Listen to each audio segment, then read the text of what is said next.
And weather, of course, the big topic right now. We are actually talking with the Oklahoma City Police Chief, Wade Gourley, about how police respond to accidents when the roads are so bad for motorists. Here's Chat with the Chief with Lisa Monahan. Oklahoma City Police Chief Wade Gourley in studio this morning, and today we're talking about the upcoming winter weather. I know we saw some wrecks earlier this week, and we can only anticipate that will likely happen with the conditions tomorrow. What would you tell folks to do when this type of weather is coming in? So first off, be prepared. Make sure you have plenty of fuel in your car, blankets, things if you get stranded, you know, that would help you with that. And then also too, we always let people know when the roads get really bad, we stop responding to non-injury accidents, usually because there's quite a few more of them, but also they're dangerous for our officers to come out and work a non-injury accident.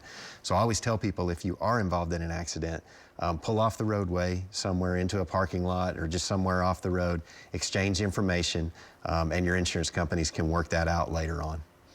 What if you witness an injury accident or a non-injury accident? What should folks do in that situation?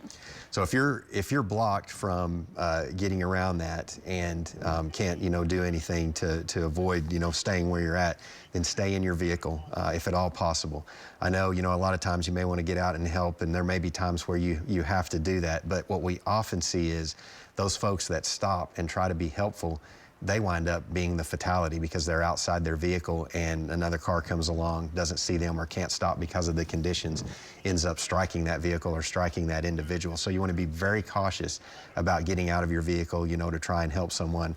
Oftentimes, emergency responders can get there quicker, and then they use their vehicles to block traffic as well. So just be very cautious about that. And certainly no one wants to end up in a situation like this where you're in any sort of accident on slick and hazardous roads. What are some of the common mistakes that officers witness when the roads get slick? The biggest thing is speed, and oftentimes what happens, which is kind of what we saw, recently in the recent weather that came along, is it's not slick everywhere, and so you kind of get a little overconfident, you start driving too fast, and then all of a sudden you hit a slick spot and your car loses control, or you try to brake at an intersection, and intersections are usually where the ice kind of forms first too. I also tell people, when you see this type of weather, if you are on an interstate, do not use your cruise control.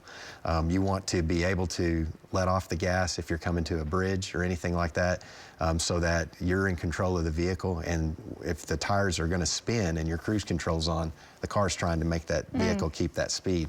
And so, but the biggest thing is just slow down.